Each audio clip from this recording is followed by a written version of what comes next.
வாங்க வணக்கம். இன்னைக்கு அரைக்கீரை கடையல், அதாவது புளி விட்டு கடையல். இந்த மசியல்னு சொல்லலாம்.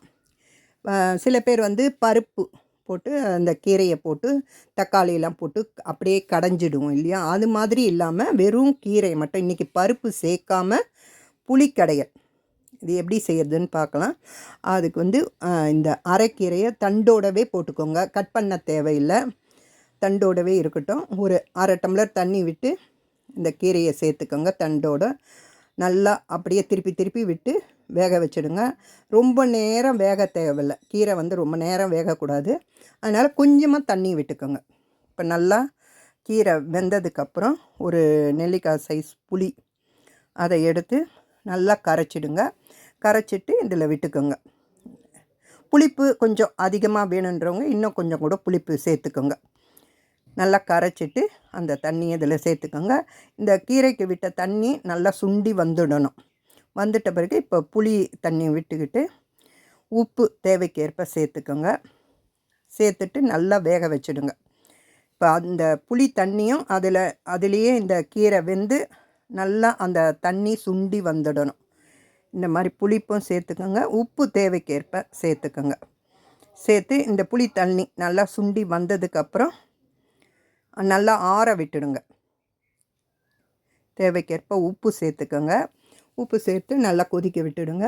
இந்த புளி தண்ணி நல்லா கொதித்து வந்தால் போதும். இந்த அளவுக்கு நல்லா சுண்டி வந்ததுக்கப்புறம் ஸ்டவ்வை ஆஃப் பண்ணி ஆற விட்டுடுங்க. இதில் வந்து ஒரு 1/4 டீஸ்பூன் தனி மிளகாத்தூள்.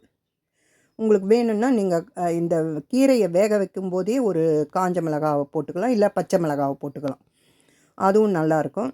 நான் வந்து தனி மிளகாத்தூள் சேர்த்து நல்லா ஆற விட்டு இன்றைக்கி வந்து நான் மிக்ஸி ஜாரில் தான் சேர்த்து அரைச்சிட போகிறேன்.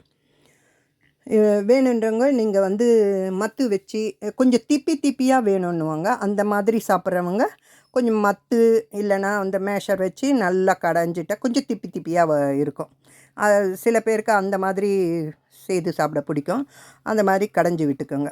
இன்றைக்கி நான் வந்து மிக்ஸி ஜாரில் இது மாதிரி அரைச்சிட்டு அதை ஒரு பாத்திரத்துக்கு மாற்றிட்டு இப்போ வந்து இதுக்கு ஒரு தாளிப்பு கொடுத்துடலாம்.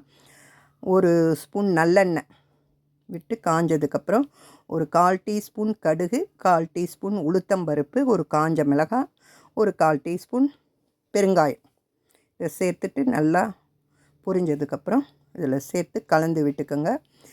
இப்போ இதை வந்து சூடான சாதத்தில் போட்டு நல்லெண்ணெய் விட்டு சாப்பிடும்போது அவ்வளோ அருமையாக இருக்கும். இன்றைக்கி சூடான சாதத்தில் இந்த கீரை கடையல் போட்டு முளைக்கீரை கூட்டு, வாழைக்காய் பொரியல், இன்றைக்கி வந்து வீட்டில் காய்ச்ச மாம்பழம் இதை போட்டு இந்த சூடான சாதத்தில் போட்டு பிசைஞ்சு சாப்பிட சொல்ல அவ்வளோ அருமையாக இருக்கும். இது வந்து சுரைக்காய் கடுகு பச்சடி. இந்த ரெசிபி கூட என்னுடைய சேனலில் வீடியோவாக அப்லோட் பண்ணியிருக்கேன். வேணுன்றவங்க பார்த்து தெரிஞ்சுக்கிட்டு அதே மாதிரி செய்து பார்த்து எப்படி வந்ததுன்னு கமெண்ட்டில் சொல்லுங்கள். இந்த மாதிரி கீரை கடையிலையும் செய்து பார்த்து எப்படி வந்ததுன்னு கமெண்ட்டில் சொல்லுங்கள். சப்ஸ்கிரைப் பண்ணுங்கள், லைக் பண்ணுங்கள், ஷேர் பண்ணுங்கள். தேங்க்ஸ் ஃபார் வாட்சிங்.